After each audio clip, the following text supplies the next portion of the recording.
Taasisi ya Young Africans Petroleum Association YAPA kwa kushirikiana na Wizara ya Uchumi wa Buluu na Uvuvi wametangaza kufanyika kwa kongamano la pili la nishati, mafuta na gesi asilia litakalokutanisha wadau kutoka zaidi ya nchi 20 za Afrika. Akizungumza katika mkutano wa waandishi wa habari, mratibu wa kongamano Mudrik Kasim Suleiman amesema maandalizi yamekamilika kwa kiasi kikubwa. NADOC 2026 itakuwa ni mkutano ambao wa exhibition pamoja na conference kama tulivyofanya mwaka jana, na mara hii tutafanya siku ya tarehe 25 na 26 na 27 Julai, ambayo itakuwa ni siku ya Jumamosi, Jumapili na Jumatatu katika holi la Amani Stage, Amani pale ile hoteli ya Amani View. Mkutano huu siku mbili zile ambazo tutakazokuwa tutafanya, kutakuwa kuna maonyesho ya siku mbili pamoja na conference ya siku mbili, ambao siku ya tatu tutarajia kufanya exclusive meeting ambao kutokana na wageni tutakaowapata kutoka nchi tofauti tofauti. Tunatarajia kupata wageni wasiopungua nchi 20 ambao utakuwa kuna exhibitors pamoja na speakers ambao watashiriki katika mkutano huu wa second edition. Kwa hiyo nitoe wito kwa wadau tofauti tofauti kuweza kuendelea kutuunga mkono na kutuamini katika NADOC 2026 ambao tunatarajia kuifanya tarehe 25 mpaka 26 Julai katika viwanja vya Amani. Kwa upande wake, mkurugenzi wa YAPA Engineer Jafar Mohamed Hamza amesema kongamano hilo limeandaliwa kwa dhamira ya kujenga jukwaa la kudumu litakalounganisha vijana na wadau wa sekta ya nishati.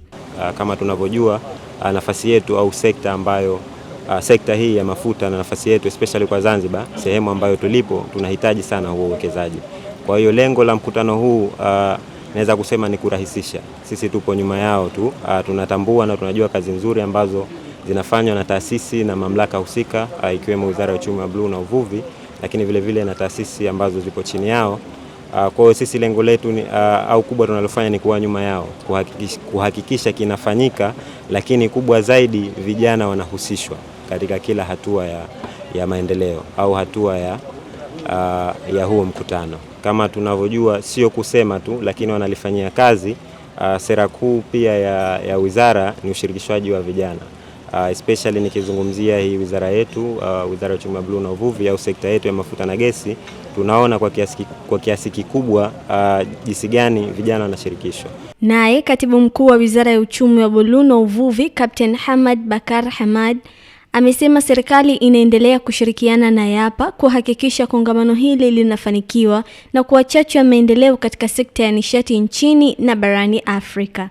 Ujio wa kongamano hili ni kusema linatusaidia pia kutoa hiyo awareness na kupata Zanzibar kujielezea katika nyanda za kimataifa wapi tumefikia katika hatua hizo. Napenda kukiri kwamba Zanzibar imepiga hatua kubwa sana katika mafuta na gesi, na activity nyingi za mafuta na gesi zinaendelea, ikiwemo 3D seismic surveys zinaendelea sasa hivi tunapozungumza, na hatua nyingine mbalimbali zinaendelea ambapo katika kongamano tutazizungumza. Kwa mantiki hiyo basi, napenda kuchukua fursa hii sana kuipongeza hii taasisi yetu inayoitwa YAPA, yani Young Africa Petroleum Association, kwa kuandaa kongamano hili kwa kushirikiana na taasisi nyingi ikiwemo hii Wizara ya Uchumi wa Buluu na Uvuvi. Wizara ya Uchumi wa Buluu ipo tayari kushirikiana na kila mdau katika jambo hili, na natoa wito kwa wadau wengine wa ndani na nje ya nchi tushirikiane kuhakikisha kwamba kongamano hili linafanikiwa na linakuwa la kutoa mfano, na tunategemea kwamba tutapata washiriki wengi kama nilivyosema, zaidi ya nchi 20 watashiriki.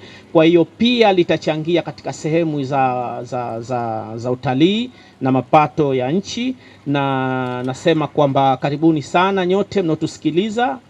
Zanzibar ni sehemu nzuri kwa utalii, tuna mabichi mengi na mafuta na gesi pia yapo. Kwa hiyo karibuni na asanteni sana. Kongamano hili linatarajiwa kuanza tarehe 25 hadi 27 likiwa na kauli mbiu inayolenga kuunganisha sekta ya nishati, mafuta na gesi kwa maendeleo ya Afrika, huku likitarajiwa kuwa jukwaa muhimu la kujadili fursa za uwekezaji, ubunifu na ushiriki wa vijana katika uchumi wa siku zijazo. Zaitun Juma, Al Fatah TV Online. Kutokana na thamani na kujali taarifa kutoka sehemu mbalimbali, Al-Fatah TV Online inaomba ushirikiano wako mtazamaji, kutoka popote ulipo, kutupa taarifa za matukio mbalimbali ili tuyafanyie kazi na kuyarusha hewani, kama vile taarifa, habari, mikasa au matukio. Si hayo tu, pia unaweza kutupa taarifa kuhusu watu wanaokabiliwa na matatizo mbalimbali ya kimaisha ili tuyafanyie kazi kupitia jumuiya yetu ya kutoa misaada muhimu ya kijamii, Al-Fatah Charitable Association Zanzibar. Wasiliana nasi leo kupitia namba zetu za WhatsApp alama ya kujumlisha